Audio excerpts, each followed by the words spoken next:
हिंद दोस्त, कैसे हैं आप सब। आशा करते हैं आप अच्छे होंगे और आपकी तैयारी भी अच्छी चल रही होगी। आज हम बात करने वाले हैं पटना हाई कोर्ट में ट्रांसलेटर और ट्रांसलेटर कम रीडर की एक वैकेंसी आई है। अब ये वैकेंसी कितने पद पे आई है, किस कास्ट के लिए कितना रिजर्व सीट रखा गया है, ठीक है।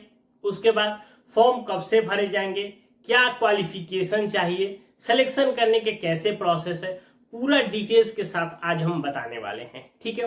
तो इस तरह की वीडियो पाने के लिए हमारे चैनल्स को जो सब्सक्राइब कर लीजिए, ठीक है। देखिए, ये पटना हाई कोर्ट यानी कि ये पटना हाई कोर्ट यानी कि ये बिहार की हाई कोर्ट में वैकेंसी है, ठीक है।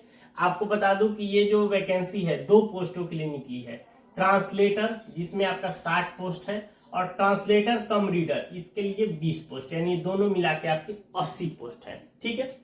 अब 80 पोस्ट जो है देखिए इस तरह से है। अगर जनरल कैटेगरी की हम बात करें तो ट्रांसलेटर के लिए आपका 26 पोस्ट और ट्रांसलेटर कम रीडर के लिए आपका 8 पोस्ट है, ठीक है।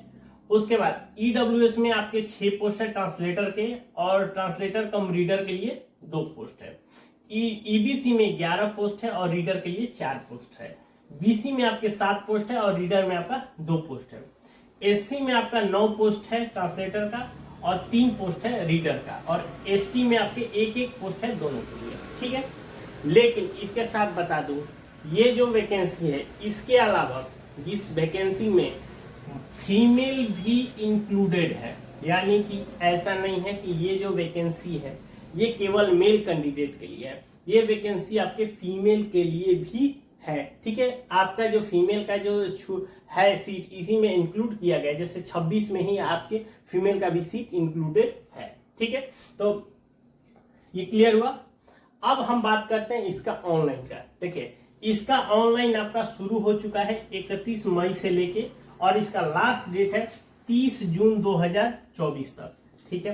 तो जो भी लोग हैं इस फॉर्म को डालना चाहते हैं, आप अपना समय रहते उससे पहले आपका फॉर्म को फिलअप कर लीजिएगा, ठीक है। इसमें जो फी लग रहा है, देखिए जनरल, ईबीसी, बीसी और ईबीसी को आपको 1100 रुपये लगने वाला लग रहा है और एससी, एसटी और फीमेल को आपको 550 रुपये लग रहा है। देखिए, ऐसे बता दूं कि थोड़ा सा बिहार में जो भी फॉर्म आते हैं वो थोड़े कॉस्टली होते ही हैं, तो अब इसके लिए कोई चारा नहीं है कि इसको किसी भी हाल में कम किया जा सके। तो इसीलिए जिसको अगर मान लीजिए लगता है कि ये पोस्ट पे हम अप्लाई कर सकते हैं, इसका पूरे डिटेल समझने के बाद, तो आप लोग इसको फॉर्म को फिल कर लीजिएगा, ठीक है। इसमें एज बता दें, इसका एज है 18 साल से लेकर 37 साल जनरल के लिए। वही अगर हम बात करें, इस बार ईडब्ल्यूएस को भी 3 साल की छूट दी गई है, यानी 18 साल से लेकर 40 साल तक ईडब्ल्यूएस, बीसी और ईबीसी इन सबको अगर बात करें एसटी का और एससी का तो उनको 5 साल की छूट दी गई, यानी 18 साल से लेकर 42 साल आपका एज रखा गया है।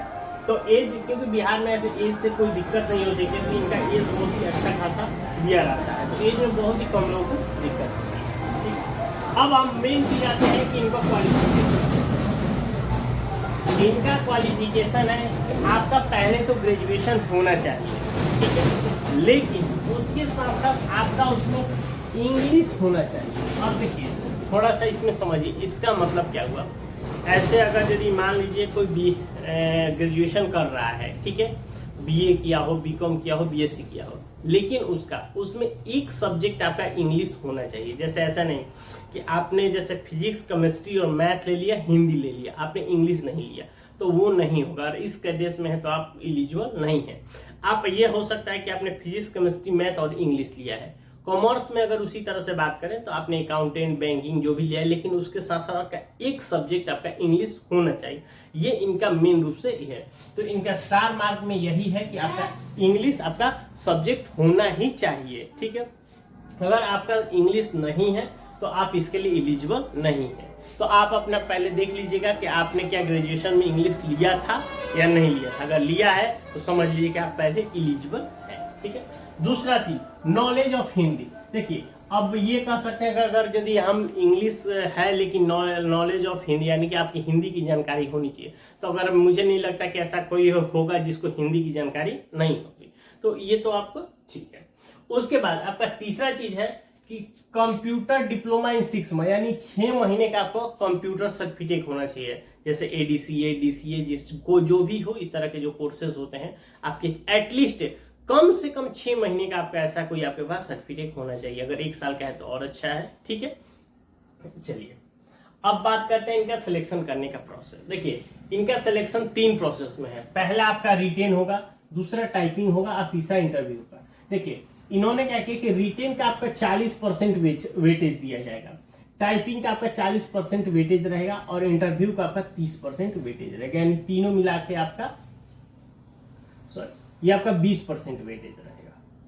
तीनों मिला के आपका 100% हो गया। ठीक है, ये आपका इस तरह से रहने वाला है। जो टाइपिंग मैं बता दूं, टाइपिंग इसमें एक, चलिए हम आगे आगे इसका जिक्र करेंगे। पहले हम समझ लेते हैं कि रिटेन टेस्ट में आपसे पूछा क्या जाएगा। देखिए रिटेन टेस्ट में आपसे क्या होगा कि पहले कुछ ऑब्जेक्टिव क्वेश्चन पूछे जाएंगे। ऑब्जेक्टिव क्वेश्चन क्या पूछे जाएंगे? देखिए जनरल इंग्लिश से आपके 30 क्वेश्चन रहेंगे, जनरल हिंदी से आपके 30 क्वेश्चन रहेंगे और जनरल अवेयरनेस से आपके 20 क्वेश्चन, यानी तीनों मिला के आपके 80 क्वेश्चन रहेंगे 80 मार्क्स से, और ये आपके 45 मार्क्स आपका रहेगा।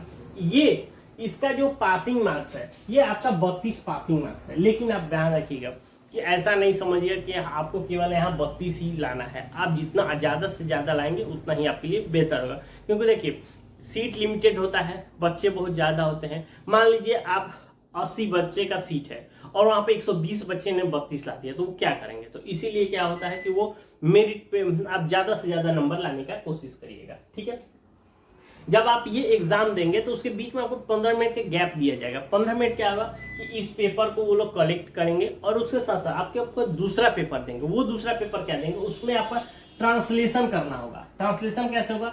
आपको हिंदी से इंग्लिश आपका रहेगा 60 मार्क्स का और इंग्लिश से हिंदी आपका रहेगा 60 मार्क्स, यानी एक को हिंदी से इंग्लिश करना है, एक को इंग्लिश से हिंदी करना है, यानी दोनों तरह का आपके ट्रांसलेशन करने हैं।